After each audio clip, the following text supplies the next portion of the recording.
About a minute 30.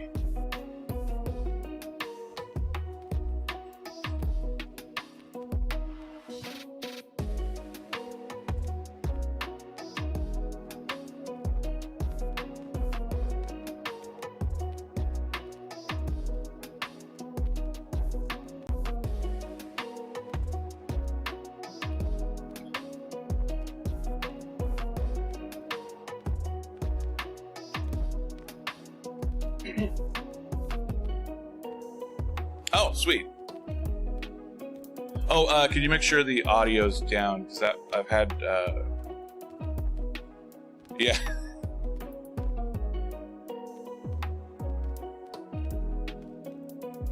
Echo.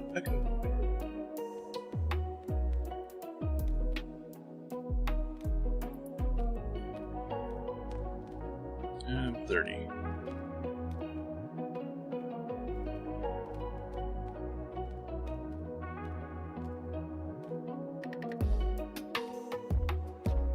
Oh, just the link for the video, I guess.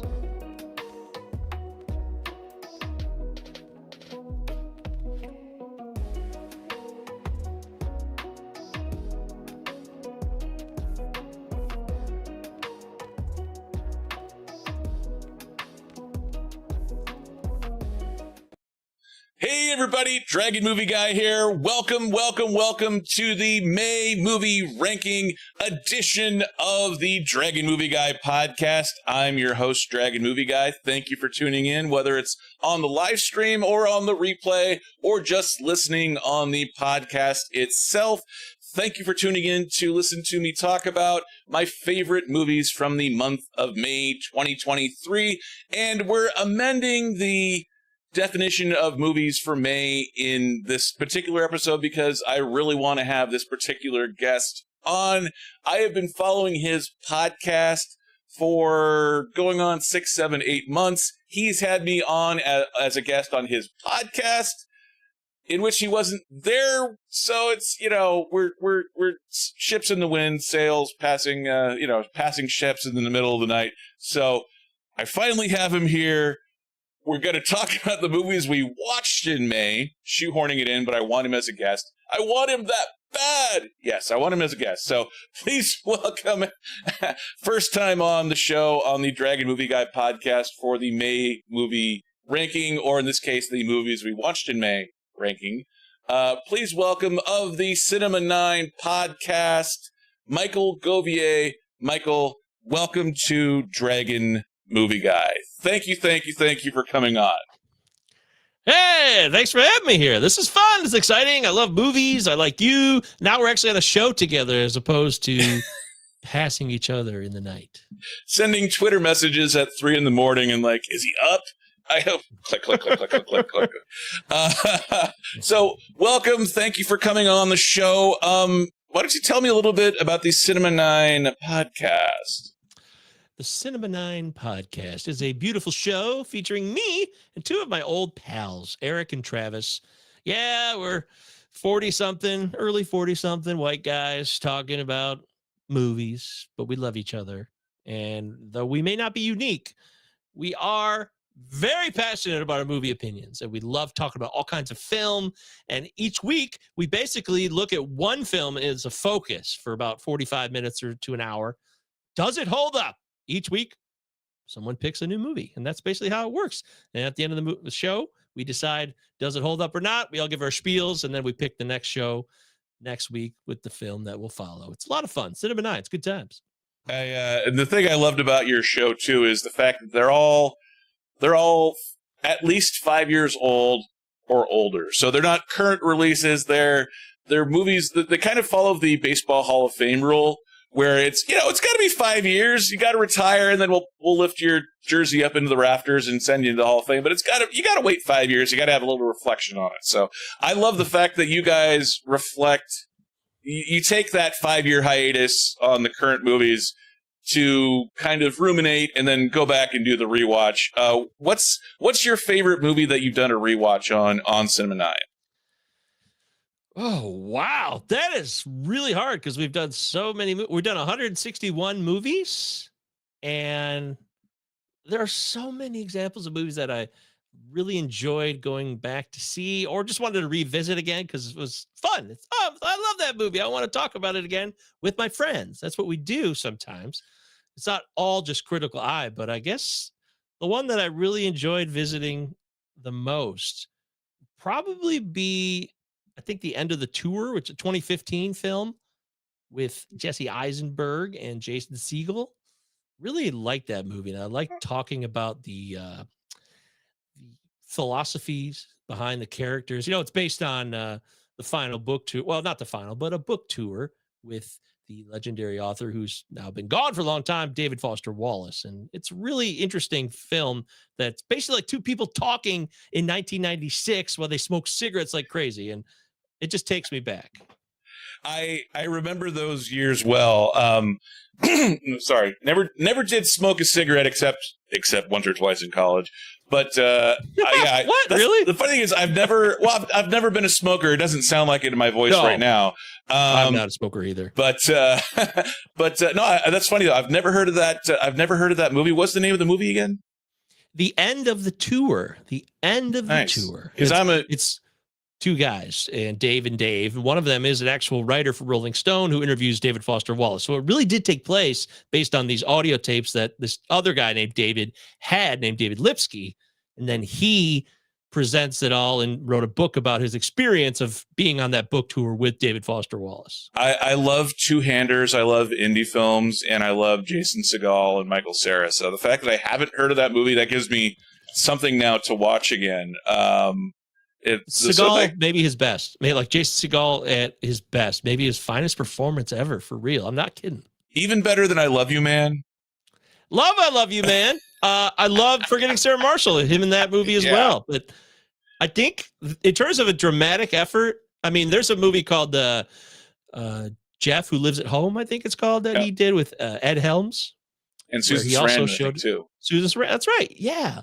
Who showed his dramatic chops there. But to me, in the End of the Tour, he embodies David Foster Wallace. Whether you like David Foster Wallace or not, or ever read his 1,000-page opus, Infinite Jest, that doesn't matter.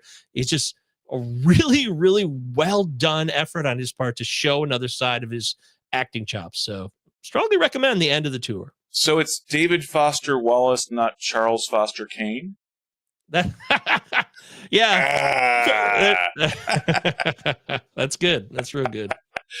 So do a little new segment here called Getting to Know You. I'm kind of missing the SNL music open there, but Getting to Know You. So tell me a little bit about sorry. Here I thought I had the there we go. Tell me a little bit about you, Michael Govier. Tell me, how did you get to be a movie fan? Were you always a movie fan growing up? Like, are you a movie fan from your earliest memories? Did you watch movies with your family growing up? Oh, family was total trash. You know, my parents got divorced when I was 5. We didn't have much of a family, but the good news is you got movies. Movies could be your family, and they could be your parents. And I'm 42 now. I was born in 1980. So to give you a timeline, I remember seeing E.T. in the theater, I guess. Really? Maybe 1981? Yeah. Well, I think it was 82. It actually came out in the theater, I believe. But I would have been 2. So they had to have been doing like a re-showing in like a dollar theater a couple years later. But I did see it in the theater. I did. I must have been really young. But I remember the Reese's Pieces scene in particular. I was like, oh, yeah, that was cool. I used to love Reese's Pieces as a kid because of that movie.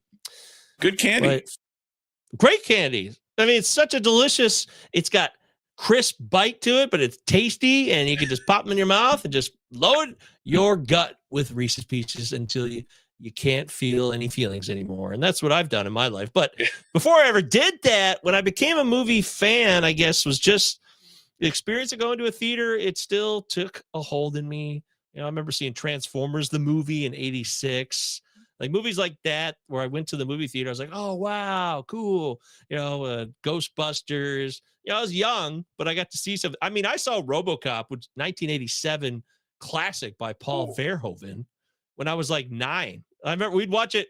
We had so many VHS tapes from my grandfather, by the way, who basically he rented everything for Blockbuster and made a copy of it. And he loved making not just a copy, but a really organized copy that had its own box, like its own black box with the number and orange sticker on it labeled. And he was up to like 800 of these things all across his walls in the basement. The guy was totally ripping off. Definitely an FBI violation, my friend. But he was really into it, and I just followed suit in that too. I just always liked watching movies. Not sure what it is than anybody else where it would be unique. Like, wow, movies did this for me. But like movies are just a way for me to laugh and to experience a story, something beyond myself. And I just kept enjoying that experience the older I got. And it always became more enjoyable. It never became less enjoyable for me. So what was your favorite movie of watching from childhood? Man, I love The Never-Ending Story. That was a classic for me.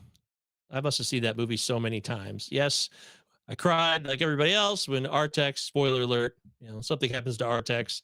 But that movie was a big part of my childhood. Watch that movie all the time.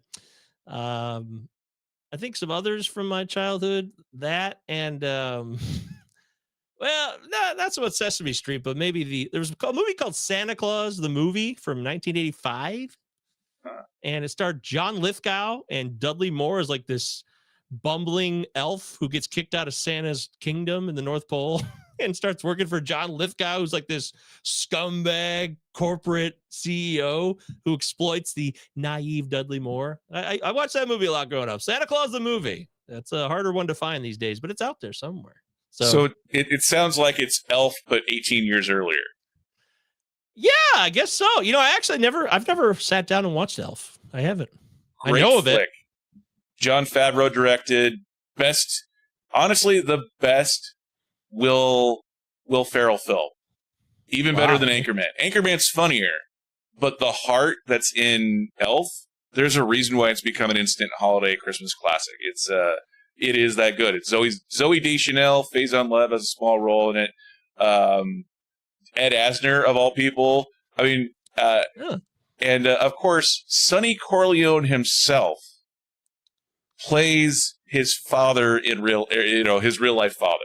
Like, I don't really give away spoilers, but it's in the trailer. So yeah, if you have James Caan in a Christmas movie, that is everything that your mind thinks it is. When I say James Caan in a Christmas movie, that is him in Elf. It's great. Great film. So definitely. Yeah. That was, I need to see Elf. So I'll put it on my list. Maybe I'll bring it up for Cinema 9 because lately I've been picking movies that I've never seen before to kind of see if they hold up because I've never seen them. So I just dive in. But, outside of my childhood years, more into my teenage years, films that I loved, Boogie Nights, all-time classic for me. I'd watched that movie so many times. We had VHS copies when I was a senior in high school, 97, 98. Boogie Nights, Legends of the Fall. These were movies I watched on repeat over and over again, and including RoboCop, which is still one of my favorite all-time flicks. I saw your recent podcast, Cinema 9 podcast on Natural Born Killers. And so when I was in college, I got to see an early screening, like an extended cut that's longer than the director's cut of Boogie Nights. And what's interesting is, there's a lot of interesting things about it, but the current opening scene of Boogie Nights was 45 minutes into the movie. And when you guys were talking about the sitcom scene in Natural Born Killers, where it's Rodney Dangerfield and it's Dutch angles and like really weird lighting and it's like really disturbing on a lot of levels. Yeah. There was an almost identical scene in the beginning of Boogie Nights before Mark Wahlberg turns into Dirk Diggler. He's Eddie Adams. And they were showing how emotionally abusive Eddie's mother is. And she's like, yeah. And it was played by actress Joni Gleason, who did a lot of 90s sitcoms. She did a CBS sitcom that was sort of like Becker before Becker. And all these things, so you see all this hellscape of his home life. And then you're a loser. You'll always be a loser. And then, what are you going to do? I'll do something. And then 45 minutes into the film, he goes out to a club and he meets Roller Girl. And she does the, wow. so yeah, a great film. Love Wes Anderson and Paul Thomas Anderson. I love all the Andersons. All of the Andersons directors, great filmmakers. Yeah, Harry Anderson of Night Court, Richard Dean Anderson of MacGyver. Love all the Andersons. Yeah. How can you not? We've all MacGyvered a VHS player at some point in our lives. So how do you not love all? That should be a movie in and of itself. Like all the Andersons. Copyright Dragon Movie Guy podcast. So, what is the next upcoming video for Cinema 9 podcast? What are you guys doing next? Yeah, well, we ended up delaying this week. We were supposed to do my choice, my turn to pick, and I chose a movie I never saw. Like I said, I'm on a run. The Crying Game, 1992's The Crying Game, which spoiled for me as a youngster, because when it came out, I was 12, but I heard all about it because America could just not help themselves. They're obsessed. They're obsessed with, the shocking, if you will, to them, to their sensitive ears or their sensitive eyes and minds. And all they talked about how there was a certain body part that I'll just leave it there so we don't spoil it, because we still have to talk about the movie. We're going to do that show next week. So whenever you see this, we will have not done The Crying Game yet, because we'll do it next Thursday. We record every Thursday. We used to live stream. Now we don't live stream anymore. We just upload our video versions. But of course, we have all our podcast versions available. Cinema 9 podcast. Good stuff. But The Crying Game, Neil Jordan, 1992, is our next movie on the docket. And I'm excited to talk about it because I'd never seen it. And I had no idea that Forrest Whitaker was in it at all. Yeah, he's one of my favorite parts of that film. That's an easy bar to reach when you're saying is the favorite part of The Crying Game is Forrest Whitaker. Exactly. I remember watching that in theaters and I heard all the I didn't hear what it was because even back then spoilers was a big thing. So okay, why am I going to see it? All right, and halfway, whatever it is, a third of the way through, oh, well, there's that. Yeah. There you go. Yeah. And we still got another 40 minutes to go in the movie. That's what surprised me by watching it for the first time. I thought it'd be like the final ending. It's not like that at all. It's much different than at least I was purported, which was refreshing because I thought I knew so much about the movie coming in that I'd never seen before. But it's a really interesting film about the IRA and England and terrorism and people taking sides and how human beings get caught up in that who have nothing to do with it. I'll have a lot to say about it on next week's episode of Cinema 9, The Crying Game. Well, and it's one of those it's one of those movies too that people that haven't seen the movie have jokes about having watched the movie. So in a very similar way to Brokeback Mountain, everyone has jokes about Brokeback Mountain. I wish I could quit you.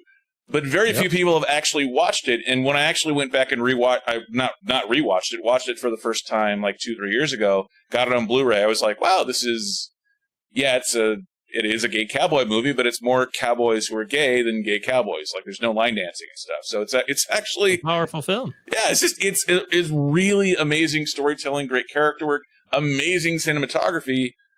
And the stuff from the trailers in there, I wish I could quit you. But it's such a great emotional journey as a film. It's funny how these movies sometimes get into the zeitgeist and just sort of exactly get Americanized. Yeah, well, and just if we haven't seen the film, but we react to the film, and that sort of spreads like wildfire. Oh yeah, it's I wish I could quit you. Exactly. Have you seen that movie? Yeah, it's an SNL bit where everyone just has something to say immediately before they ever see it. It's kind of like our current culture today, where people just speak out of turn without having any clue what they're talking about. Yep. Exactly. Because you can't just say I haven't seen it. You gotta have some sort of reaction on everything. I mean, hell, there's reaction YouTube channels for God's sake. So,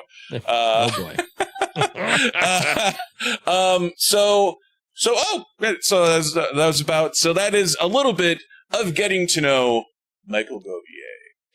Everybody clap. I still need to get sound effects, but thank you for letting me one thing at a time get to know ya. Back to the May movie ranking. So, Sorry, so for some reason that was my about, thing so that popped is back a there. little bit of getting to know Michael Govier. Why is that? Everybody clap. I still need to get sound effects, but thank you for letting me. One thing. It's, sorry, technical difficulties. It happens. This is the OBS. Try that there. Click back up here. And it did this to me last week, but Damn you. Damn you, OBS. It's free software. I'm complaining about everything that I got my money for. So let's try this. Click on that and click back over. That is weird. That is odd. You know, which is weird because I'm clipping my camera and your camera from the same web page. So if one drops out, they usually both drop out. That's why I do it that way. But the fact that they're I know why. There we go. Button pushing people. Woo! The rookie, the unpaid intern, as it were. So, but how do you lose one picture but not the other? I figured it out. I figured out a way. Everything is figure outable. So you're growing. Look at you. Yes, we are growing, and the problem solution actually didn't take 5 minutes. So yay! So we're going to start with you, and we're going to start with yours. Go from 5 down to 1. We'll go 5-4, then my 5-4, then we'll go your 3-2, my 3-2, and we'll count down to number 1. As it were. So let's start off with your number 5 movie of the movies that you watched in the month of May, shall we? Wow. Well, I got to tell you, movies that I watch now, I'm glad that he amended this, by the way. Thank you for doing that, because, I try to stay up on watching current things, but you don't always get to do that, and whatever you watch during the month is what you watch. So you're going to get what I watched in the month of May, and that's just the way it is. So starting off with number 5, To Leslie. To Leslie is a film that was a big deal at the Oscars because of the buzz, Andrea Riseborough's performance, and some of the controversy, by the way, about how that buzz took place, supposedly because people were pushing it in the industry because there was a big party where the movie was watched, and then all these people in the industry were backing Andrea Riseborough, right? Yeah, hear about this? I believe it was sorry, let me switch back here. I believe it was like a party that Gwyneth Paltrow threw, like her friends, like you or I would do if we had a friend that put out a movie. They did a watch party and they spread the word of mouth because they're all Hollywood bigwigs. And I don't know how that is against the rules to say, hey, my friend did this great film, you should check it out. But yeah, there was controversy there for some reason. So yeah. But I bet much worse things have happened with that. I mean, a guy named Harvey Weinstein once was the king of bullying people around to get his movies into Oscar contention to win awards. So I'm just saying, Shakespeare in Love, 1998, that did happen. At any rate, To Leslie is a honest look at addiction, and I appreciate it because it's not just about addiction. It's about how people can be put into extraordinary circumstances. The typical ordinary person put into an extraordinary circumstance. And without giving it away, I will tell you that there's so much to this movie that is typical, but also repetitive, like addicts making the same mistakes again and again. And Riseborough's great. Andrew Riseborough does a great job in this film. A lot of people talk about Mark Maron's performance in this. That was something because people love Mark Maron. He's got a huge podcast. He's had a whole new life after his first comedic life didn't really work out. But the man that he is now with the WTF podcast, who Mark Maron is now as an actor, is legit. Being in Glow and seeing him in film now, this movie was a solid effort on his part. And it was familiar territory for him because he knows a lot about addiction behavior himself. So I'd say To Leslie, it's the 5th of the 5 I chose to recommend or offer this week for this month of May that I watch movies, but it's still good. It's a solid film. In fact, of all of the lists of great podcasts out there, Mark Maron's WTF podcast is one of the greatest out there, and I would love to come on as a guest. Placating! Don't placate me like I'm your mother, boy. Well, would you be willing to go on Mark Maron's WTF podcast as a guest?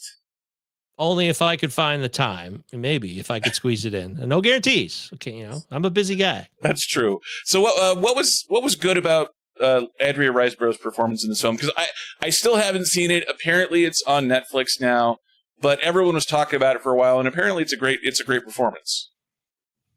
She just is emoting the pain of what it's like to be completely dismissed after you've pissed everybody off that through your behaviors and antics that are sick of it.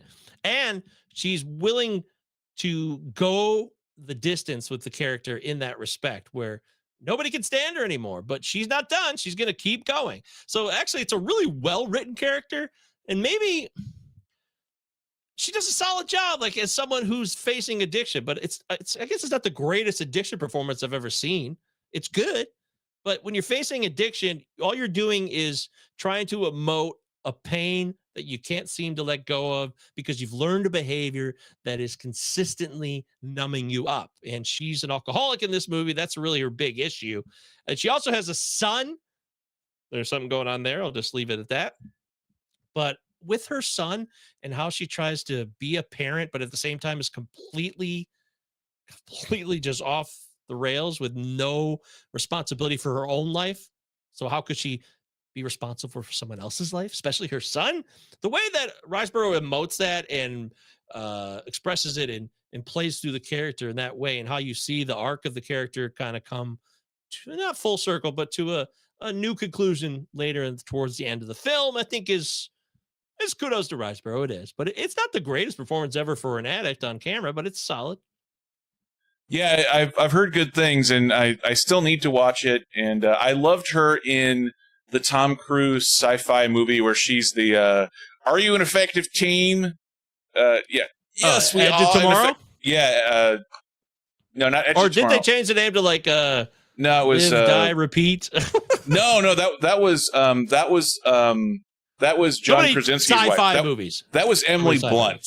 No, this is the one where they have the white bubble ships, and Tom Cruise goes out, and Morgan Freeman's in it, and she plays the woman back at the. Anyway, Olga Kurylenko, who was who was in Black Widow, was the love interest, and she plays the attractive woman at the big base where Tom Cruise goes back to at the night. So you know how many Tom Cruise sci-fi movies there are? Like, there's so many. This is true. And Morgan Freeman has a weird beard in it. But anyway, that's the only other place I've seen Andrea Riseborough that I know of. So worth watching? Yes or no? Yeah, it's worth watching. It's dry. It's dry and it's slow and it's predictable in a way, but it's worth watching. Gotcha. Next movie up on your list, your number 4 film. Tell me about Confess, Fletch. Confess. What's with this title, by the way? What do you think of when you see this title? Is it weird to say? Yeah, it's it sounds like, you know what it sounds like? It sounds like Jim Gray wanting Pete Rose to apologize. Confess, Pete. Just apologize. Show contrition. We'll let you in the Hall of Fame. Okay, fine. Yeah. I did it. No, we're never letting you in the Hall of Fame. I get a Jim Gray vibe when I see Confess, Fletch. Confess, Fletch. Confess. Hey, it's a strange title, I must say that. But apparently that was the name of the book. You know, Fletch is a series of books. A lot of people know Fletch because of Chevy Chase and his performance as Fletch, and then Fletch Lives, the sequel. But they apparently wanted nothing to do with this. So Fletch Lives stars John Hamm as Fletch, and it's completely different Fletch, but it's not. He's still a wisecracking smart aleck to the max. So that part hasn't changed. And I was really dubious of that because I love Fletch. You know, it was a great film. It's a lot of fun. Tim Matheson and some intrigue and a lot of laughs and plenty of Laker jokes. There's more Laker jokes in this one too. Lakers versus Celtics for you people who want to fight that out still. That's in this movie.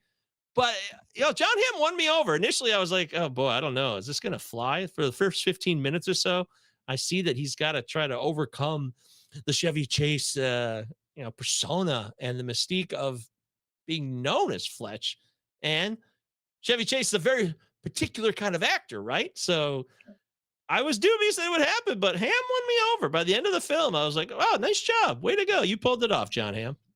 I was kind of surprised when I heard that they were going to make a Fletch remake, because Ryan Reynolds has been doing a constant Chevy Chase impersonation for the last 20 years. And it's part of the reason why I love Ryan Reynolds, and the fact that no one talks about Ryan Reynolds doing a Chevy Chase impersonation in plain sight the entire time. So the fact that we're doing a Fletch remake, well, and they've made a Vacation remake, and neither one of them had Ryan Reynolds in it. So how was John Hamm up to the comedic chops of standing up to a Hollywood legend in Chevy Chase? Yeah, he actually was. Like I said, I was a little suspect of it, but he won me over and he stayed the course. He was the same character throughout, and I'm like, oh, you're just like the super handsome guy, and now you want to be funny. But I was impressed. I remember John Hamm in Bridesmaids.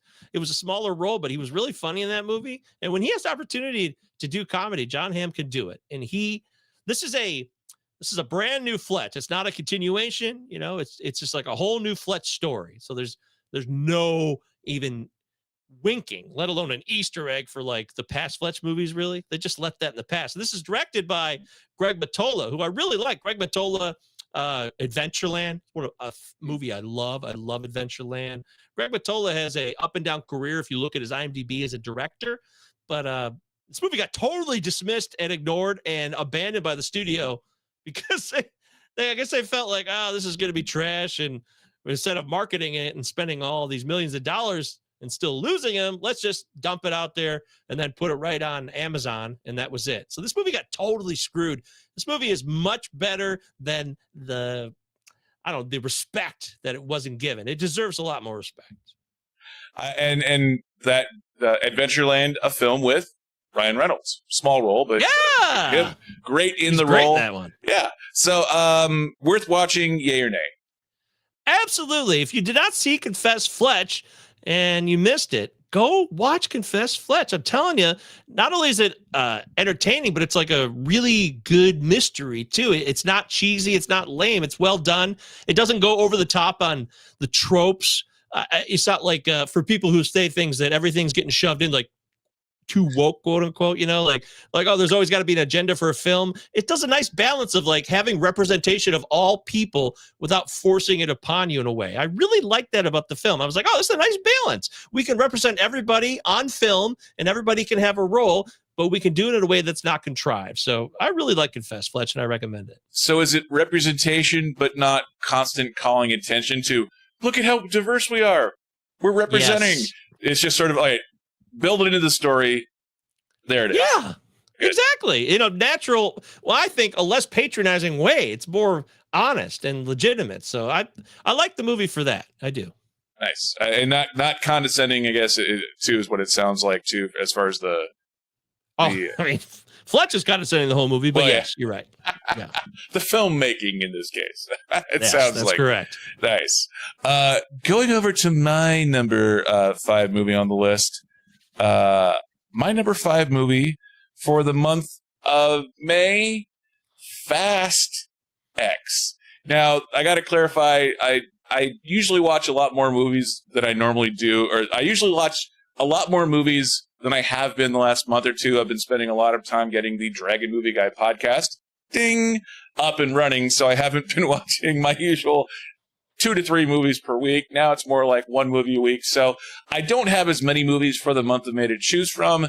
Therefore, Fast X, the Fast X, or Fast 10, Roman numerals. And they go through Rome in this film. The 11th Fast and Furious film in the franchise. This is not a good film. And none of the Fast and Furious films are particularly cinema worthy. They're not Oscar worthy, but they are at their best a lot of fun, and they're all about family. And they're usually a ton of fun, and there is a great sequence in this film. There is the second best rolling boulder type scene I've ever seen in cinema. Obviously, the best one being Raiders of the Lost Ark. This one is better than the one from The Lost World, Jurassic Park 2, the one where the the 76 ball goes rolling through San Diego. That one sucked. Raiders is the all-time greatest. This one is not quite Raiders good, but it's definitely a solid number 2, which is sort of how I react to this film as a whole. A solid number 2. This film is just so... It doesn't solve anything. There's not even a good barbecue family moment at the end of the film. It just sort of puts a bookmark in, which is some of the laziest filmmaking I've seen since Hunger Games Part 3 going into 4. They literally do they do the same thing where they're going to end the series and they we're going to do 2 films at once. So they literally just put a bookmark at the end of Hunger Games 3. That's basically what they did here. They didn't wrap up one of the 3 major storylines. They just family, roll credits. So it's I gave this movie let me pull up my score. I pulled up my score. I gave it a 61 out of 100 though. So 3 stars for me is 60 out of 100, and it's sort of like the minimum required score for me to recommend a film to go see it. I have 61 out of 100 on this film. And I did this score right after I saw it, so I'm sticking by that. But as this film has aged the last couple of weeks, my opinion of Fast X goes down by the day. So 61 out of 100. I was probably reacting to some fun action scenes, but I would not put it in the go watch it category. It is a stinker, and it is my number 5 movie of the month of May. You haven't seen Fast X yet? No, yeah, I got no interest in those movies. I saw the first one when somebody picked it as a guest on Cinema 9 early last year. So I've only seen the original, and that's it. And I love the Justin Lin sort of renaissance with Fast and Furious. Like, I love Fast 4, Fast 5, 6, and 7. Fast 7 was the last one with Paul Walker when he passed away during production. And all 4 of those films are brilliant. They're great action films. They all escalate a little bit. The last couple of films haven't been as good. And I think with Fast X, we're really seeing the law of diminishing returns in prime effect. And it's one of those things where in order to have a comeback, you got to go away. Sadly, it's time for them to go away. Yeah, when you have as many celebrities shoehorned into this film as they do, it gets a little crowded, and I love all the celebrities that are in it. I love the concept of it, but heck, they went to space in a Fiero in Fast 9. Fast 10 can't top that. And not that Fast 9 was any good either. So, yeah, when you go to space in a Fiero in the last movie, and it was a duct taped Fiero at that. Yeah, I would say skip Fast X. My number 9 movie for the month, my number 4 movie for the month of May is still working on the pushing buttons. My number 4 movie for the month of May is Are You There, God? It Is Me, Margaret. This is the Judy Blume novel adaptation. I never read the book when I was a kid, but everyone knew the name Are You There, God? It's Me, Margaret. Everyone knew who Judy Blume was. It was one of those ubiquitous author names of elementary school, of junior high, not really of high school, but of elementary school, junior high.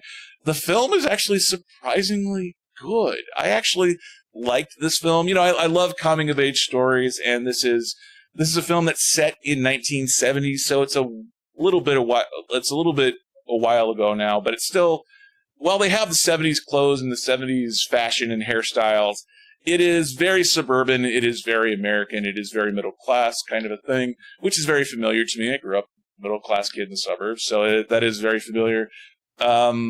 But the kids cast in this film is really talented. The girl sort of playing her best friend / future mean girl. I'm brain farting on her name right now, but she does a great job as thinks she has life all figured out at 12, and Margaret kind of looks up to her a little bit. Anyway, I don't want to give any spoilers away, but it is a good film. It does have a little bit of melodrama right at the very peak, but a very talented child cast. Rachel McAdams as the mom does a great job. Kathy Bates, who doesn't love Kathy Bates in a grandma / being sassy role?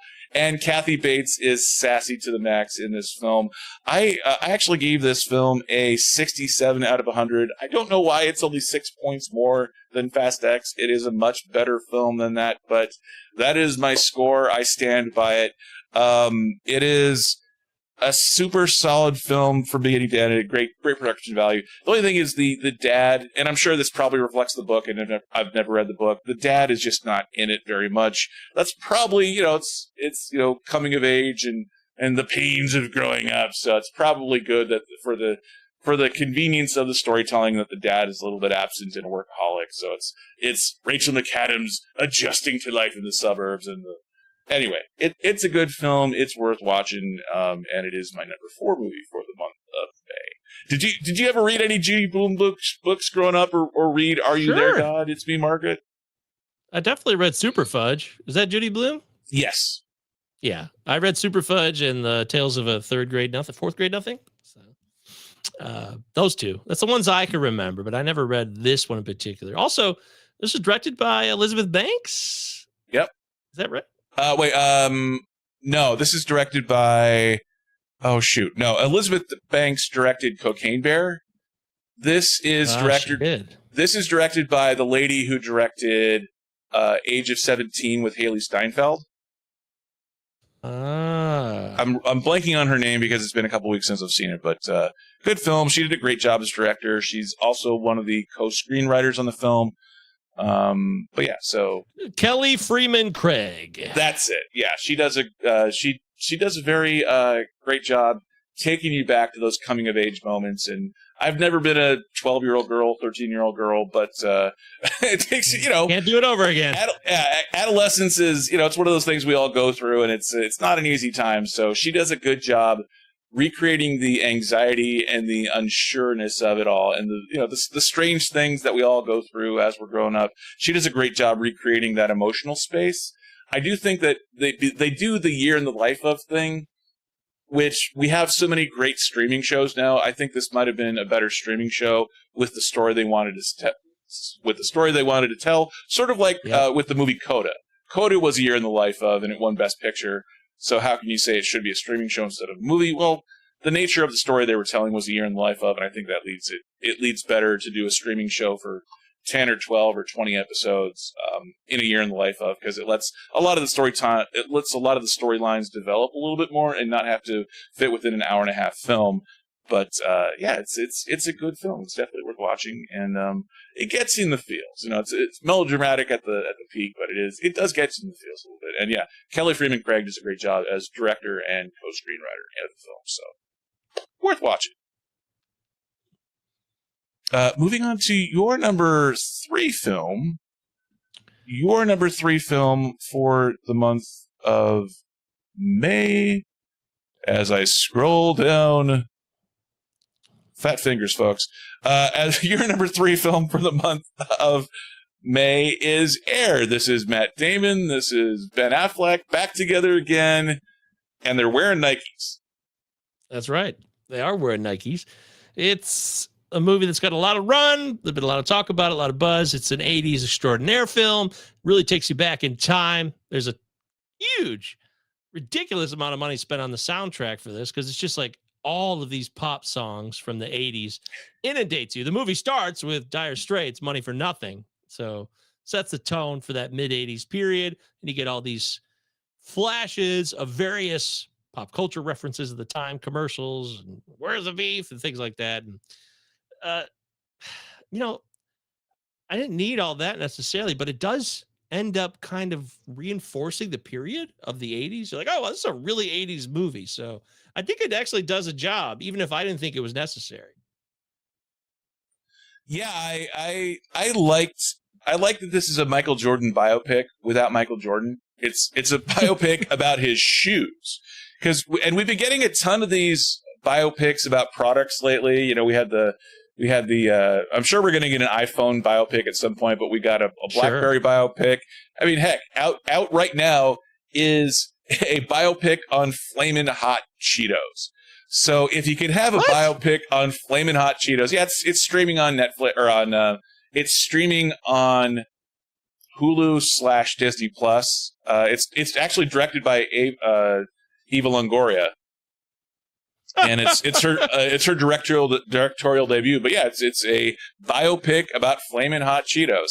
So if you're gonna do Flamin' Hot Cheetos biopic and Tetris biopics about consumer goods, why not do a biopic about one of the most successful basketball shoe brands of all time?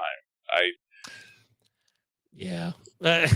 I put this movie at number 3 because it's good, but it's not the best one I saw of the month. And I give credit to Ben Affleck. Another, he knows how to put a movie together. He'll blow you away at times with The Town. That was really, really good. And then, Argo's a little bit overrated, I think. But when he organizes a film and he's clear-minded and focused, he knows exactly what to do. He's a professional director. He really is. And he's a professional actor, does a real good job playing Phil Knight, the founder, even if it is a little bit more over the top. And there's liberties taken with this film as well. It's not a retelling. Everything you see in this film is not what happened. Like the Jason Bateman character that's a real character. That guy, however, in real life was even younger, not older.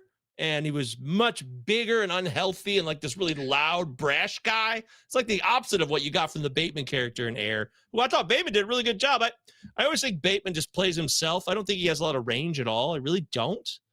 But I do like him still. He's still an enjoyable guy to watch film. In the end, I would say I would recommend Air because it's a time travel experience. Viola Davis does a real good job of playing Dolores Jordan, I think her name is, Michael Jordan's mother, and it's a movie worth watching for sure. It's a time capsule. Chris Tucker's in it, but he's there. You don't really get a lot out of it. I always want more from Chris Tucker. He's there, but it's not enough. And of course, Matt Damon finally learned the lesson from his other compatriots about just wearing fat suits instead of trying to lose 30 pounds or gain 50 pounds for a role like George Clooney did in Syriana. And then you get like in an accident and you hurt your back and it's not worth it. It's not worth it anymore. So good job. Solid movie. Solid. You notice too, like if ever since George Clooney put on that weight for Syriana, his earlobes got bigger with all the actual weight gain that he did. So, oh really? Yeah, I think he's probably had the earlobes tucked since then. But I noticed that ever since. Well, I look at myself in the mirror and go, "Oh, my earlobes, they've gotten bigger. I need to get back to the gym." I have not looked at my earlobes at all. Wow, I got to start looking at those things. Yeah, they're not huge. They're not Dumbo ears, but it is what it is. I loved. You're right about brain farting here. I also, like you, I'm a huge Jason Bateman fan, but I don't like when Jason Bateman goes full Jason Bateman. Like he did that series that everyone who's a hardcore fan loves, where it's him and Will Arnett and everyone being ironic all the time. It's the rich family that lost all their money. It's Arrested Development. Classic. Yeah, that show it's Jason Bateman going full Jason Bateman. Brilliant cast, great concept, but it annoys the ever-living crap out of me. When Jason, really? Oh my God, I love Arrested Development. Because I love Jason Bateman, I love Jason Bateman going back to Silver Spoons where he's a guest star before his voice changed. Like, I've been a fan of Jason Bateman that long. But Jason Bateman going full Jason Bateman being kind of, dialed back a little bit, reel it back a little bit, and you get him in Hancock, you get him in that Netflix show that just finished up, the drama, went out the way. Anyway, great Jason Bateman, great in this film. He's dialed back a little bit, great in small roles, but I love him in this movie as well. And sort of an interesting thing. I live in Las Vegas. I've been in Las Vegas 15, 16 years. And I've heard the name of Matt Damon's character on the radio for like 15 years because he does sports gambling shows. So as you drive around, if you're a sports fan and you drive around Las Vegas, you're going to hear sports gambling shows. Hey, I'm so-and-so, I'm so-and-so. And so you just sort of hear their names willy-nilly. And so when I heard that they were going to make a Michael Jordan biopic film and starring Matt Damon, I was like, oh, okay, that's interesting. And I started looking through the credits. I'm like, why have I seen that name before? And I couldn't put the two together because, when you associate something with driving around on the radio and Matt Damon in a film, they're not exactly side by side. So I'm like, wait a minute. So Matt Damon's playing the guy who's doing the sports picks that's interesting. So when you see the first scene of this film at Bishop Gorman High School, that is an actual high school here in Las Vegas, and it used to be at this old building in the older part of town, which is probably where they're trying to set this film in that first scene. Now they literally have a complex. It looks like a small private college out in the middle of the suburbs. But back then, it was like this really old building in the middle of nowhere. Like for example, Bishop Gorman football is like one of the top 2 or 3 ranked teams in the entire country every year. Like Snoop Dogg's son transferred from L.A. to play at Bishop Gorman High School. So that's the high school in which that first scene takes place. So Matt Damon's character is an actual real life guy. I've been hearing him on the radio for 15 years and didn't realize that Matt Damon was going to play him in the movie. I wonder sometimes. I've never, 17 years in news, I never actually met this guy, but that's got to be flattering to have Matt Damon play you, even if he is wearing a fat suit to do it. Sure. Yeah. What if someone was going to do the Michael Govier story as a film, who would you want playing you? Oh boy, that's really tough. Can I get Viggo Mortensen? Sure, why not? I love Viggo Mortensen. James Spader? Yeah, James Spader. It's another good one. Yeah, I haven't thought of this myself of who would actually play me, but neither have I. I'm just throwing out names. Yeah. Yeah. Leonardo DiCaprio. Why not? Yeah, sure. Now he gets everything. I want someone middle of the road, a little more underrated, but is a real solid actor. Yeah, Viggo Mortensen, great actor. Great at sweating on command too. Like getting at a Dutch angle and sweating on command and Weps. Con. Love Viggo. Yeah. Love Viggo Mortensen. So yes. Would you say that this is a see it or skip? Yeah, I think it's worth seeing. Like I said, it's a time capsule, and it's definitely a one-off experience that you should see. It actually might have more repeat watchability down the road here, now that I think about it. So if it's worth seeing once, and I'm saying it's worth seeing again, yeah, see it. And have you ever worn a pair of Air Jordans? Never once in my life. I'm not against it. I'm not a shoe person. I'm not one of those people. So I wear no socks as much as possible, which means I'm just trying to keep my feet cool because they sweat a lot and they stink. So I'm not wearing socks. I'm not wearing shoes. I'm trying to wear sandals and flip-flops all the time. I saved up for about 6 months at my job in high school working at the movie theater, and I bought one pair of Air Jordans. They were, it was like 10 years in at that point. They were comfortable shoes, but they broke apart in like 3 or 4 months. So it was like $200 in the 90s for a pair of shoes. And the actual shoes broke apart real darn quick. So comfortable, very comfortable. But yeah, not the longest lasting. So when they were saying, well, do you want performance or looks? And they went, yes. I went, well, they went for the looks category for sure. Also, I got the answer. I want Billy Crudup to play me. That's my final answer. So. That's a good one. Yeah. The guy from Watchmen. Yeah, I like it. That's right. And I Am a Golden God. Almost Famous, one of my favorite movies ever. Yep. Love Almost Famous. Love him in that role. Moving on to your number 2 movie. This is it's a weird one, I think, for Tom Hanks. I would expect Ed Asner, the late Ed Asner, to be in this role. I think persnickety when I see this role and I see this poster, which is a weird word, but persnickety. It's a persnickety Tom Hanks playing a character, a man called Otto. Tell me about A Man Called Otto. Well, you sound like my show partner, Eric. He's like, why would I want curmudgeon Hanks? And yeah, you get that. Tom Hanks is a curmudgeon in this movie. This movie is filled with triggers for people who may have mental health challenges and are uncomfortable with certain types of, things that make you uncomfortable. to say the least, when it comes to life or death situations. I don't want to give it away, but I really never mention that stuff. But for this movie, I do mention it because it's pretty hardcore.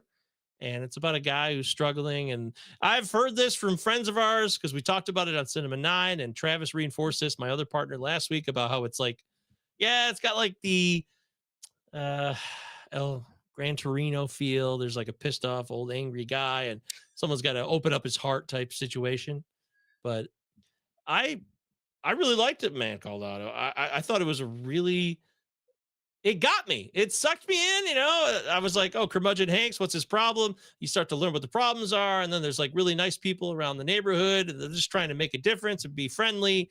And it, to me, that kind of story is always going to stick with me because there are a lot of people who get consumed by their own pain and trauma, and they can't get away from it. But if you could just have someone shine a light on it, show you some love, show you some kindness, just some decency and some compassion, it can make a difference. It's a tired standard trope in a way, but it's true. And I like movies like that. Yeah, I love Tom Hanks, and he's definitely playing against type in this role. The one thing I wish they would have talked about going into the film, because it is a trigger warning, but this is about a character who is trying to take his own life. And yeah, the fact that that is a running theme and there's no real warning up front, I do think that that would have been good to get out there. And yeah, it's a bit of a spoiler, but the fact that it's a running theme throughout the film, I think it would have been more honest with the public and let people decide for themselves whether or not to actually watch this movie. Because it is triggering, because it is a very recurring theme. And I do wish they would have changed that part of the marketing a little bit to be a little bit more upfront about things and not just go, oh, he's a lovable, curmudgeonly guy. He's Ed Asner from Up. He's a lovable, bitter old man. You'll love him. You'll love Tom Hanks as Otto. He's trying to take his own life the entire film. I like the idea of Tom Hanks as Otto. Like, I do wish they would have been a little bit more honest with that part of it. But did that part of the storyline affect your liking or disliking of the film? No, it didn't. It was a heartfelt film where people learn about each other only by having conversations. And it's also really good in the relationships with not just Otto, but his friends, and how these little silly, meaningless disagreements can turn into years long, decades long battles that just stick in people's craws forever. It's so absurd, but it happens all the time. So I enjoyed that part of this movie. Yes, it's intense in a way, but it's also funny. It's also very heart-wrenching, and you'll probably cry if you have feelings. But I recommend A Man Named Otto. I really do. I think it's a movie worth seeing. It's also based on a book and a foreign version that was originally done. I think it was German, and then this is the American version of that. Yeah, absolutely. It's the storytelling was so well done in this film, and they do an amazing job of, on a very low budget, showing the passage of time. And whether it's some of the things they do to show the passage of time, but also with a relatively small cast, a relatively small budget, the sets, they don't really have a ton of locations and set shooting. So the economy of cinema and the storytelling and showing the passage of time on a limited budget, I thought they did a phenomenal job of doing. And Tom Hanks, there's never been a role that Tom Hanks has done that I haven't liked, because he brings it all to every film that he does. I mean, not every film is the greatest film. I don't think this is his best role or best work or best film by any stretch. But I like this film too. It was a bit triggering, but it also was a very heartfelt story about growing old. And it is about a man called Otto. And I agree with you. It is worth watching, but just with that caveat of knowing that the subject matter is there. Be aware of it going in when you're going to see it. But it's worth watching. Yep, I think. Moving on to my number. Oops, sorry, pushing the wrong buttons here. Running theme. My number 3 movie, as I scroll down. My number 3 movie for the month of May was what I was really, really looking forward to. This is The Machine. This is the supposed real-life influence this is the supposed real-life stand-up comedy act by Bert Kreischer that inspired the movie Van Wilder. This is Bert Kreischer, who's roughly our age, who was in college in the 90s, was a bit of a party guy. I guess a bit of a party guy is a bit of an understatement. And he built a stand-up comedy career based off of talking about his time in college, partying and drinking in Russia with the Russian mob. And in this film, he's now, he's grown up, he's an adult, he has a daughter of his own. And for some reason, Mark Hamill is his dad. And if you see the trailers for The Machine, you think that it's all about Bert Kreischer, The Machine. And they show clips from his stand-up, and it's brilliant.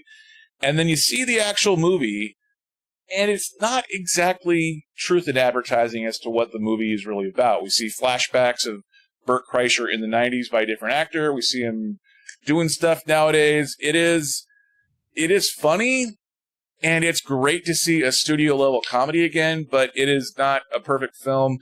I do say it's worth watching, but it's not exactly what you think it will be when you see the trailers for it. So just keep that in mind, that it is not Bert Kreischer beginning to end going full The Machine. It's kind of playing with and against it. And but it is good. It is well done. It is worth watching. Mark Hamill doing his routine as the Joker. He's not playing that obviously in this film, but Mark Hamill as the dad. If you're going to watch a movie about a stand-up comedian with his dad played by a famous actor from the 70s and 80s, I would say watch The Machine. Okay. I don't know. Well said. My score for The Machine was 67 out of 100. I have 3 films rated at 67 out of 100 for some reason, because I don't know. I had 67 on my mind apparently when I was scoring films. So of the 3 movies that I have with a 67 out of 100 ranking, this is the middle of those 2 films. So So have you seen Bert Kreischer's stand-up routine? Have you seen The Machine routine? I don't know what the hell you're talking about, man. I have no idea. I know who Bert Kreischer is. I know Bert Kreischer has a shirtless comedy act, and that's it, man. Everything else you said was gibberish to me. So I'll just take your word for it and move on. He does at some point take his shirt off. He does do the shirtless fat guy routine. So yeah, it's not perfect, but it's worth waiting until it hits. Worth waiting until it hits streaming. Not necessarily worth watching in theaters, although they do have some cinematic stuff in there too. But it is funny. It's not as funny as I thought it would be, but it's a different film, and it's nice to see a studio level comedy coming back to theaters. My number 2 film is Guardians of the Galaxy Volume 3. Third film in the Guardians of the Galaxy franchise, the 31st film in the Marvel Cinematic Universe, the last film by James Gunn as director in the MCU before he takes over the DCEU or the DCU. Now they're rebranding it's actually a good film. It's all about family. There is Vin Diesel, but he's not saying family in this one. This one's all about family. This one centers more around Rocket Raccoon more than anything else. I don't want to give away spoilers out there, but it is a good heartfelt film. I do think they try a little bit too hard in places. Ooh. And there is, and you see the characters in the trailer, but there's a really weird thought experiment involving a Venn diagram and those characters that they show that are the animal characters. And I don't want to go, I know you haven't seen this film, so I don't want to go into that part of the spoiler territory, but it's one of those where you're like, well, this is kind of messed up in a lot of ways. But it's as far as the high evolutionary goals, Chikwudi Iwuji. I think I'm saying his name right. Chikwudi Iwuji, the bad guy. He was in the James Gunn streaming show Peacemaker with John Cena. He was one of the characters in there. He plays the villain in this film, And he's okay, but it's a larger story about the Guardians. It's well worth watching. By now, it's still in theaters, but I would say wait until streaming. It is really visual, but ironically, it's visual in a way that you don't necessarily need to watch it in theaters. I think it works on a 47-inch TV at home in your living room. Yeah, save your money at this point. It is worth watching. But I liked Guardians of the Galaxy Volume 3. Didn't love it. Of the three films, I would say, of the three Guardians films, I would say it's number 2. It's better than number 2, but nowhere near as good as the first Guardians film. But it's a good way to send off those characters. I gave it a 71 out of 100. Hey, we cracked the 70 score. Yeah, I think most people have it a lot higher than that, but I liked it. I didn't love it. I liked it though. It's worth watching in theaters. But which of the Guardians films is your favorite? I like 2. I like 2. I'd like 2 more than 1. I do. I really do. And I do. I'm that guy. And I'm also not a huge Guardians guy, so I'm not the guy to go to as the expert. I think it was cool that these different characters came out and they were able to flush out a pocket in the MCU when it didn't really exist in the mainstream. Now it's created a whole new world. So I'm cool with that. I like James Gunn. I'm excited about what he's going to do with Superman and all the stuff going on. I'm sure you'll talk about this on one of your next shows. The Flash is out in theaters today, and I really actually want to see that. James Gunn didn't direct it, but I'm just excited in a way, even though I really shouldn't be that excited about what DC's been doing. But for me, Guardians of the Galaxy is solid, but it's not my favorite stuff. Yeah, I saw The Flash at CinemaCon a month and a half ago, and it is really, yeah, I got to go to CinemaCon. I'm hearing good things, man. Yeah, it is a really solid film. They had some working CGI in there in the screening that I saw at CinemaCon, but this was the screen. CinemaCon is the movie theater chain, so all of the AMCs, all of the Regals, all those big and small chains coming to Las Vegas for a movie theater convention. So it's all of the studios showing all the theaters what movies are coming up and why they should put them in their screens. And so there was a almost full showing of The Flash. You could tell there was a few moments of working CGI in there, and they didn't show the credits, so that we didn't see the end credits or mid credits scenes if there are any. But it is really good. Okay, look at that. It's really good. See? Yeah, it's worth watching. Andy Muschietti's the director, so I'm not a huge Ezra Miller fan as The Flash or in general. He's a good, talented actor, but he did a good job in this film, so it's worth watching.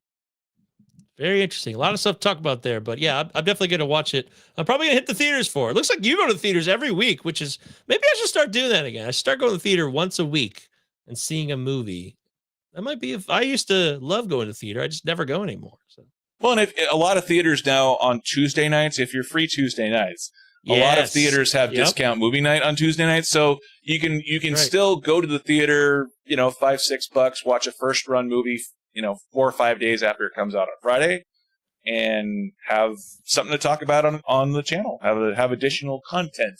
The content churn, if you will. My sister-in-law. Yeah. My sister-in-law works at a movie theater, and I never take advantage of it. So that says a lot, I guess. Well, then, if she works at the theater, you can go anytime. I know. Go see the movies. You run a movie channel. Watch the movies. Back to Guardians for a second. Of the 5 main Guardians characters, which is your favorite Guardians of the Galaxy character of the 5 main ones? It's probably either. Oh boy! Oh my God! What's it? I'm blanking on her name, but what's her face? The other sister, the blue sister. Oh, Nebula. Yeah, Nebula. Thank you. It's either Nebula or Rocket Raccoon for me. So. Nice. Yeah, love Karen Gillan in that role, and yeah, she's phenomenal. So many good characters to choose from too. Like who puts a talking tree into a film other than James Gunn? So I love Groot, but it's just Groot. He's just there. Yeah. For me, I could give a crap about Dave Bautista. That's my least favorite. So. Yeah, he's just Dave Bautista's. You know what Dave Bautista is to me? He's basically Paulie from the Rocky movies.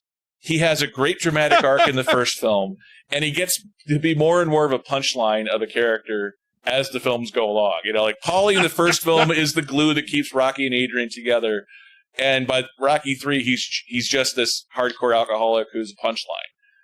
And that's basically what they did with Drax. Like, my wife and daughter. That's pretty good. Yeah, my wife and daughter are dead in the first film. And by the second film, he's just telling perverted jokes the entire film. It's just sort of... Yeah, he's just playing off of... yeah. What's her face? Antenna Head. Yeah. Oh, yeah. Yeah. That's how well-versed I am in the Guardians. I can't remember their character names. And, well, hell, I mean, even Rocket Raccoon says, the chick with the antenna, when talking about her. So... yeah, so anyways, that's my number 2 movie for the month of for the month of May. Before we get to our number 1 films, do you have anything else that you would like to plug? Like, could you tell me about your baseball, your fantasy baseball? Tell me a little about what you do with fantasy baseball and how people can check it out. I love fantasy baseball. I do a show. It's called the Palazzo Podcast, 2 L's, 2 Z's. And it's me and a rotating cast of kooky characters talking about baseball, having some laughs, but also informing people because they want to win money. Really, fantasy baseball is just code for gambling. That's all it is. And that's why people do it, because people love gambling. And if there's a way to cut corners and not work like a dog 80 hours a week, people are going to play fantasy baseball. So we have a lot of fun at Palazzo Podcast. We do it on YouTube. We do it in audio form. I also write articles for a website called ftnfantasy.com. It's totally free. You can check it out every Tuesday. But the Palazzo Podcast, a lot of fun. It's a good time. It's also a reference to The Naked Gun, the 1988 classic comedy. Hey, it's Enrico Palazzo. I actually called the show, hey, it's Enrico Palazzo Fantasy Baseball Podcast when I first started it. Now I've downsized it to Palazzo Podcast just for the alliteration, and it's a little easier to say. Well, you could always come out to Las Vegas too, because we have the Palazzo Casino, so you can do the Palazzo Podcast at the Palazzo Casino. L. Yeah, 1L. Yeah, I take a picture of it every time I go to Vegas every year, because we have a baseball thing where I do fantasy baseball drafts. There's a whole thing every year. This last year was at Mirage, which is going away. Nice. So it was the last time they're doing it there. But yeah, I always take a picture of that. Yeah, no Pete Davidson at the Mirage, just in Transformers, but I'm not going to see that movie. That whole franchise is trash. Yeah, it's better. You know, it's not as good as Bumblebee, but it's better than the last couple of ones. I'm sure it's not terrible. It'll probably be slightly better because there's so many mistakes have been made, but I'm just so turned off by it. I don't want to see... I'll just watch old cartoons, and I'll just leave it in the past. And look, let's be honest. There's a return of the Skybeam, so... Just be forewarned if you do watch it. There is a Skybeam involved, but all right. And as far as the Palazzo, what is it again? Palazzo Podcast. That's right. 2 L's, 2 Z's. I will put all of those links in the video description below the video. I think I put some of your links in the video description in there already, but I will be sure to put that in now if I have it. Thank you so much for doing that. I also mentioned I do a show called The First Date Pod with my wife, which is about life and trying to learn about things and try to be better people if we can, which is something everybody should try to do if they can at least try to do it. And another show I do, last one, is It Safe? Now, Is It Safe is a show that I've done. We've done 105 episodes, so we've been around for a little bit, but it's just a podcast, no video at all, which I think is hearsay in 2023. I know, but it's the only show where it's just a podcast only. Is it safe with a question mark? Me and 2 old friends, again, 2 different old friends. We talk about life. We talk about whatever the hell we want. It's a lot of fun. We could talk about music. What's our favorite hair metal bands of the 80s? What was the best album in the 90s? We could talk about the dumbest thing that ever happened to us when we were in high school.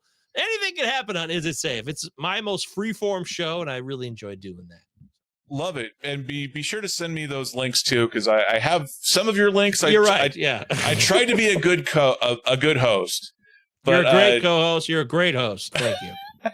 So some of the links, and I'll put them in the live stream podcast after it's over. And I'm going to re-edit this and post it as a separate video on my channel. So be sure to check out the video description for the links to all of Michael Govier's podcasts, channels, websites, you name it.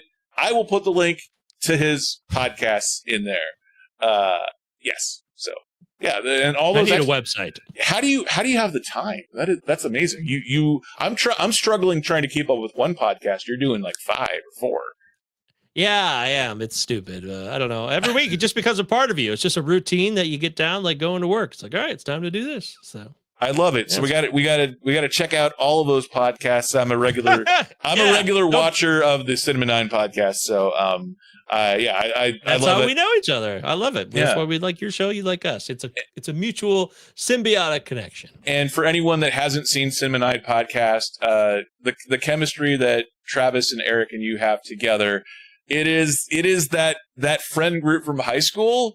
You feel like you're friends already because you have the running inside jokes, but it's not so inside that you can't catch in on what you're talking about. So yeah, so it's Travis and Eric and Michael Govier, Cinema 9 podcast, Cinema 9.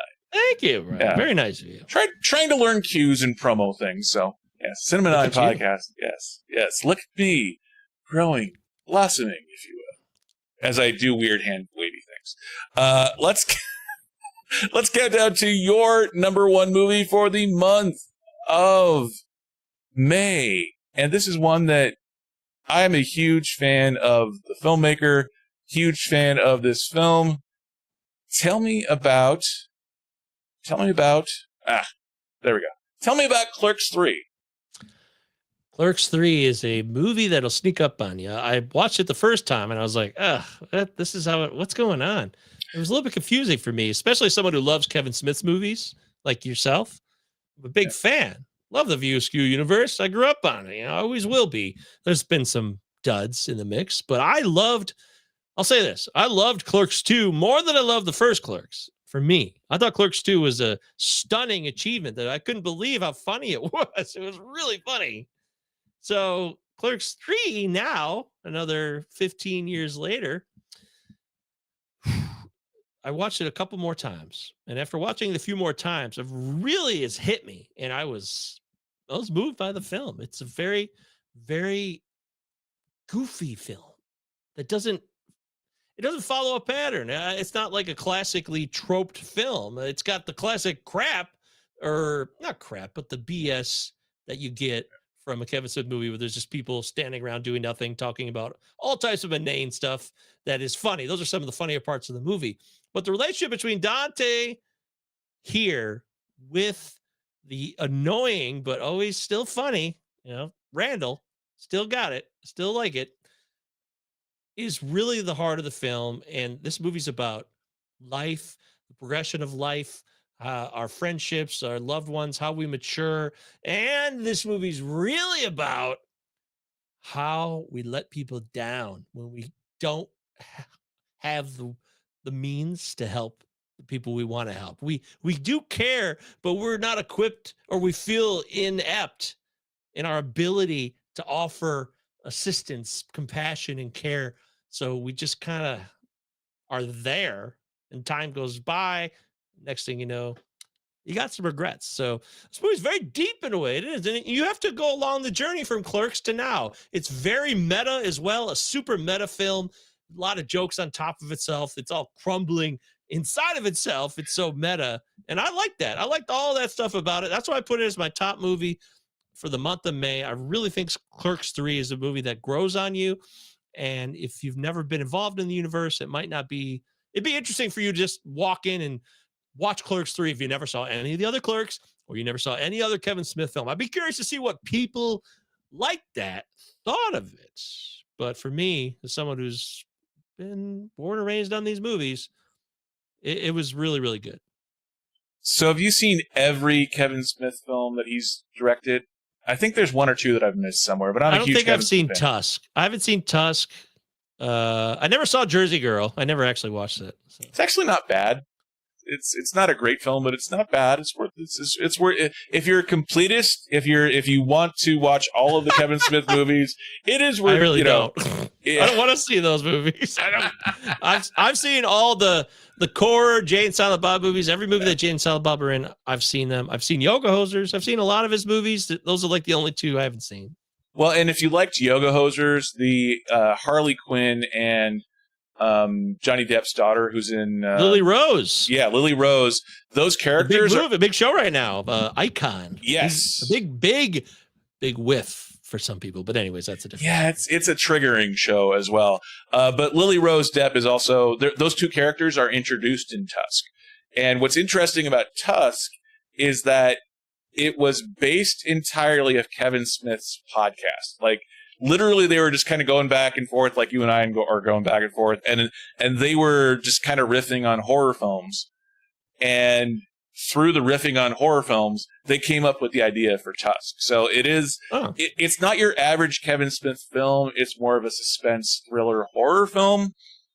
But it's got Haley Joel Osment, it's got Justin Long, and it's got the cameo from Harley Quinn Smith and Lily Rose Depp before Yoga Hosers.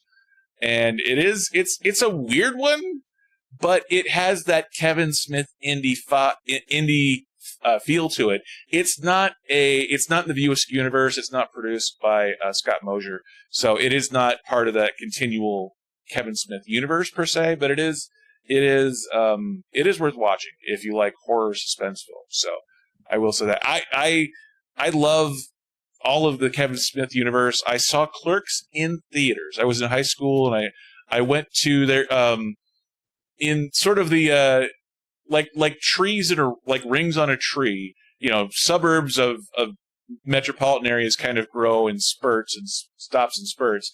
And I went to go watch at an old school movie theater in Shoreline, Washington, which is sort of like the first ring of, you get past the urban sprawl of Seattle proper, and it's like suburbs.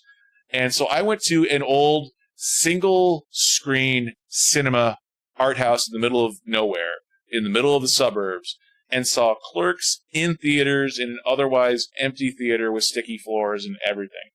And fell in love with Kevin Smith at that moment in time, at that day.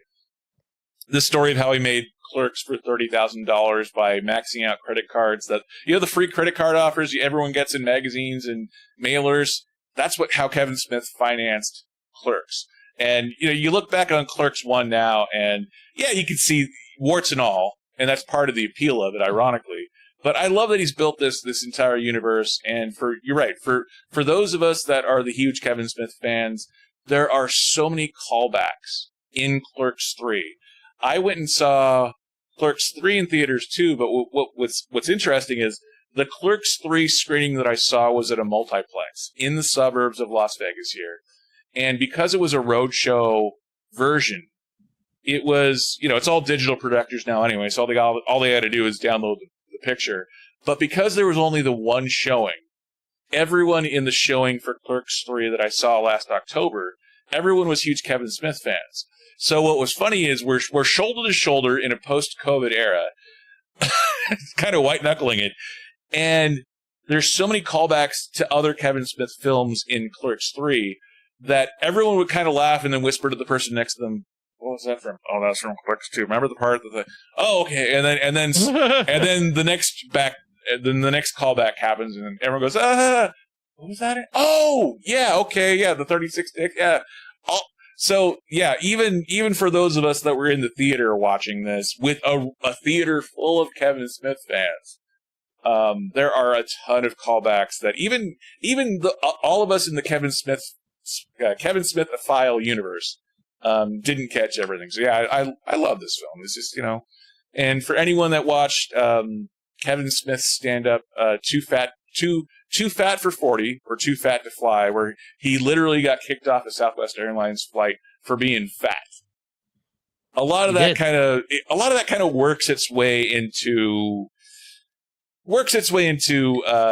some of the storylines in this film. Don't want to give any spoilers here, but yeah, I agree with your choice. It is a great choice for a number one film. What is your all-time favorite Kevin Smith movie, by the way? I can't tell you. I really can't. Probably Chasing Amy or Dogma, if I had to guess. Yeah, great flicks. Chasing Amy is a really good movie. Like it was Quentin Tarantino's favorite in '97. So Really? that says it really was. Yeah, it was his favorite movie in '97, which I think is cool because I respect his opinion as well. Not as just a legendary director, but he knows everything about film. But yeah, I love Dogma. I love Chasing Amy. I love Mallrats. That's fun too. I mean, I love all that stuff. Clerks 2 is really, really hilarious. But I guess I'm going to stick with Chasing Amy. You know, the Jay and Silent Bob Strikes Back, and then the reboot. There's some really funny jokes in the reboot, which I thought I got freaked out by Jason Mewes' nose in reboot. It was all messed up. Like Artie Lang. It wasn't quite Artie Lang-esque, but it was messed up. Like, because he's been a drug addict and something happened, man. But I got over that because it's stupid. And I actually have grown to like the reboot too, which also was the reason that Clerks 3 happened was because the DVD sales for the reboot, even though it was a total flop at the box office, was really, really successful. So they gave him enough money to do Clerks 3. So it all works out in the end. And I love that Kevin Smith is now sort of in that middle chapter of his career to where, yeah, he's doing sequels. He's revisiting old characters, but at least he's not doing it. He's not doing it because he has to do it. He's doing it when he has a story to tell, which I think is key because you see so many celebrities of all statuses save a sequel for when their career is failing and they need a hit. Even Francis Ford Coppola, Godfather 3 was born out of New York stories as a film failing at the box office. So they're like, we need a hit. He's like, well, okay, we could revisit Michael Corleone. They're like, great, Godfather 3. He's like, well, no, Godfather 3. We've got to market Godfather 3. So at least Kevin Smith, with his returning to the well, is waiting to have good stories to tell, letting enough time pass, and not just doing it because he needs the money. Love. No, he's doing, you're right. He does it because he's got something to say now, and he had a life-changing experience when he almost died. And so there's a lot going on there. And he's got a daughter that he's also trying to prop up a movie career for. Let's not lie about that either. But and by the way, have you seen, there is a new documentary out called Chasing Amy. I have not seen it, but have you seen Chasing Amy? No, not at all. Apparently it's about chasing Amy, and it's about the making of Chasing Amy. Well, then I got to watch that ASAP. That's something I would be very interested in watching because Chasing Amy has now become a movie. It is filled with derogatory slang for homosexuals because but it was also very honest of that time. It's dated now for sure, but the way Banky in that movie talks, that's exactly how a guy that age from that world would talk. Because there's homophobes everywhere, but he's also not a homophobe. He's using language that is offensive to gay people in that movie, which is not cool, but it's also authentic of the time period. And I'm not one to litigate and justify history. Okay. I'm just a person living in the world, but I just appreciate when a script is authentic to how people really talk, even if it's not the words we want to hear. But at the same time, that movie is also very pro-gay in that period where it was a little tougher to do. Yes, it's got this character who might be having his own feelings that are conflicted, but at the same time, it's a very pro-gay movie. And I like that about Chasing Amy now, which I didn't even understand when I was younger because I was a young idiot. It just went, dick and fart jokes, like stuff like that. And they make fun of that in the movie as well. But Chasing Amy has actually got a pretty good legacy now too, not as just a good film, but in that essence as well. Well, and when you're talking about acceptance by any group in culture, you got to go, if you're a filmmaker and you're trying to get acceptance in the wider culture, in some ways you have to have a character like Banky who's saying politically incorrect things as an entry point for people that are on that side of the fence to go on the journey of the character to ultimately end up at a place of acceptance. If you cut out all that kind of thing, I think it's harder to change minds and hearts. Because it strikes deeper within communities that have those types of people where you could change hearts and minds instead of just telling them this is how it is. Movies have that power. That's what I love about film. I didn't mention earlier is that movies can actually change the way we think as a society for the most part, and it could reach people that movies can only reach because they're films and they have a broad reach. You know what I mean? Yeah. And I think that's a really great and powerful tool that movies can still do, even if it's all streaming. It goes to everyone's living room, so it's still very powerful. And it's a great story that isn't condescending. It isn't preaching to the choir, and it's not telling you how to think. It is telling a story and taking you on a journey. So it's not beating you over the head with a bully pulpit. It's not cheesy at all either. Yeah, it's not. It's a really good. I tell you, that's why it's my favorite. I think it holds up quite well. I definitely need to do a deep dive Kevin Smith rewatch at some point here. So I'm actually doing that like right now. So that's why I'm apropos to speak about it right now, because I've rewatched Chasing Amy, and I was actually watching Walmats last night, and so I'm all on that right now. I need to put that on the list. I'm in the middle of doing a DCEU deep dive rewatch right now. Like I literally just got done with Wonder Woman a couple nights ago. Yeah, it's a bit of a slog, but there's only 13 of them, and there's only a couple left. So I want to have relatively recently with the Flash being a big hit now and being out, I want to be able to do an honest to God rewatch review re-ranking. So. You're a good host. That's right. See, he does the research, folks. Trying to be the host. As we wrapping up my list, my number one movie for the month of May. There are many, many movies in the month of May.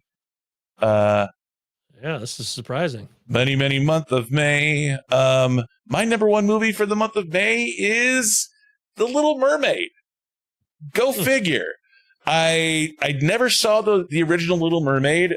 The original Little Mermaid came out in 1989 when I was 14. So even though I worked at a movie theater from the time I was 16 till the time I was 22, 23 for about 7 years.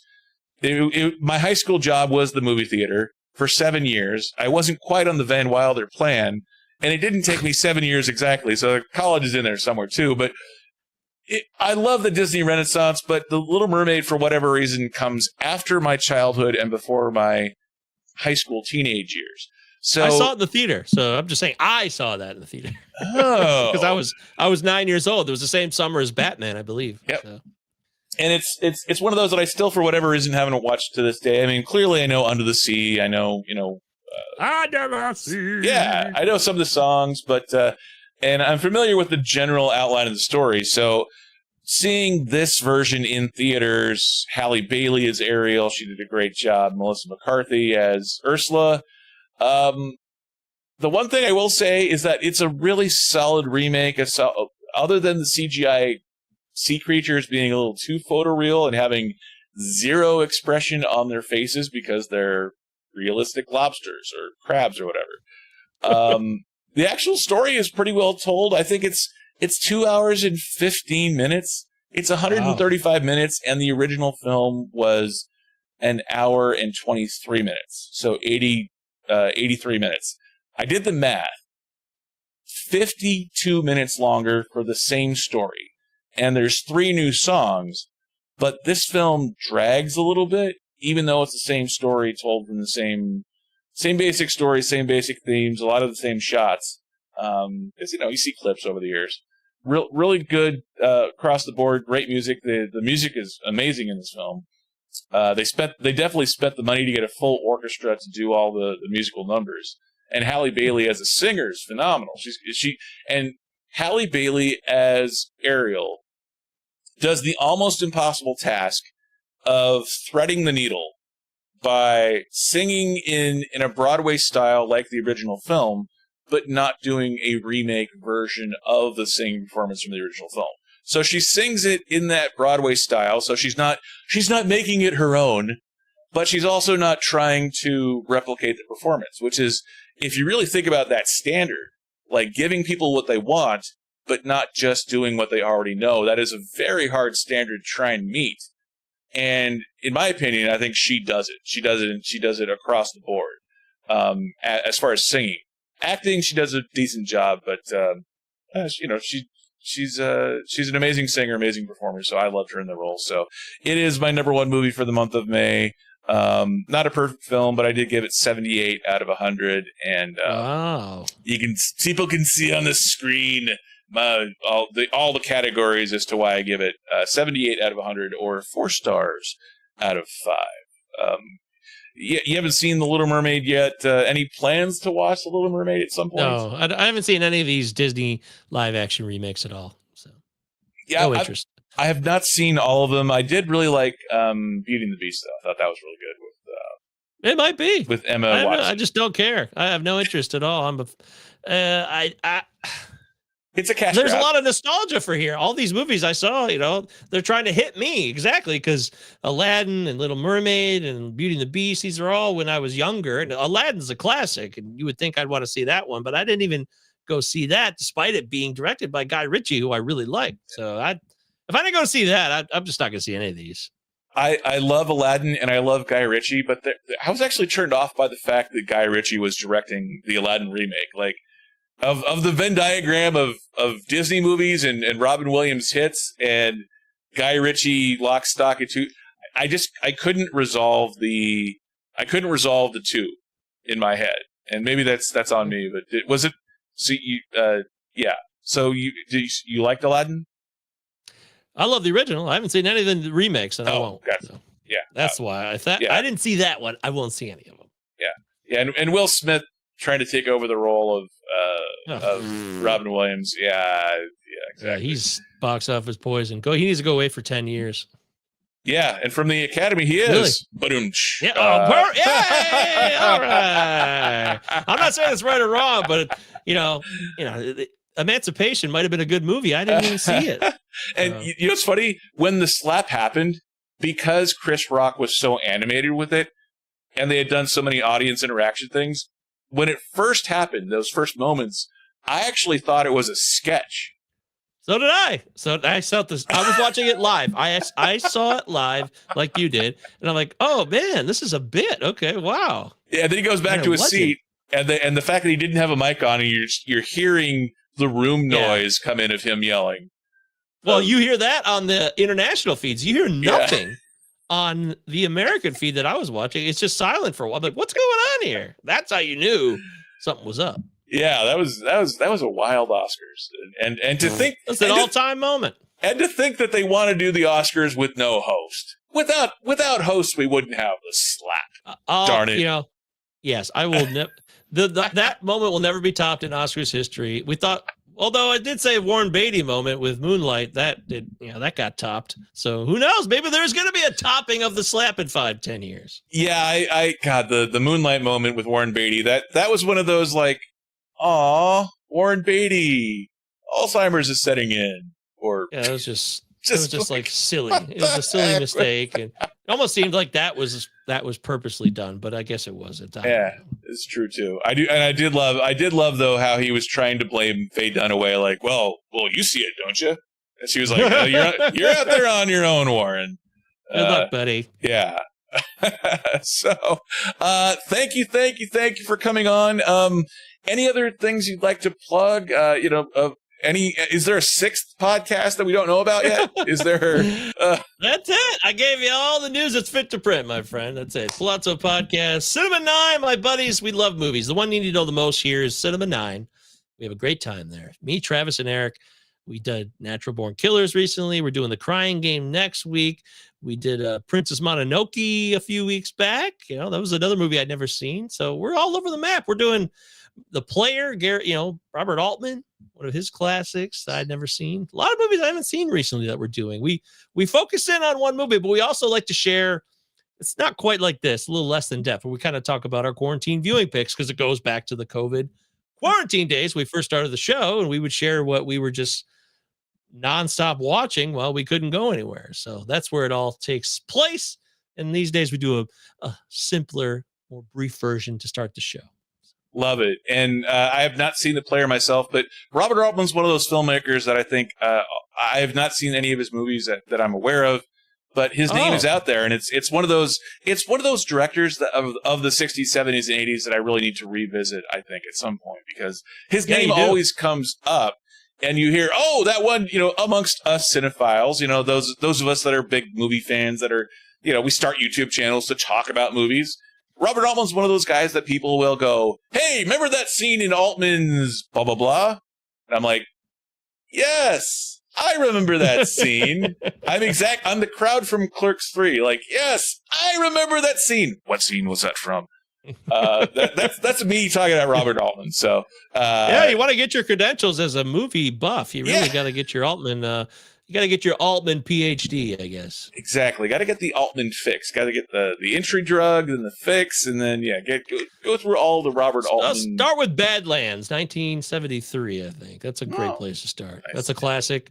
And that, if you liked a movie a few years ago called Mississippi Grind with Ryan Reynolds, by the way, and Ben Mendelsohn. This was directed by the directing team of, it's the husband and wife who did Captain Marvel. They did a movie called Mississippi Grind in 2015 with Ben Mendelsohn and Ryan Reynolds, which basically was kind of a reimagining of a classic Robert Altman film called California Split from 1974. So just a little bit of some Altman. And love those 70s films too. I recently, inspired by your guys' COVID viewing picks, I was going through the deep dive of Netflix, and I saw I've seen Citizen Kane, but I haven't seen a ton of Orson Welles' work. So I watched a documentary, which I'm forgetting the name of the documentary, but the documentary is about a great unreleased film of Orson Welles' is called The Other Side of the Wind. Oh. And as I got done with the 2-hour documentary and the great unreleased, because apparently he has 6 or 7 unreleased films because he died middle production. He was on tour. They actually finished The Other Side of the Wind. So I watched the documentary back to back with The Other Side of the Wind, and not perfect cinema by any stretch because it's a largely incomplete film, but it's absolutely worth watching, and the documentary is freaking amazing. Definitely worth watching. So, all right, yeah, watched that a week ago. So that is my COVID viewing pick, stealing shamelessly from you and your IP. Steal away, please. So, no shame here. Michael Govier, thank you for coming on. Thank you for sharing. I'll put all of your links, all the links that we brought up. And if you could send me the links, I'll put those in as well, and we'll put the links in the Linkiverse in the video description. So, thank you for coming on. Thank you for being my guest, and I will say thank you, and thank you everybody for watching and listening, and we will see you next time. See you, everybody.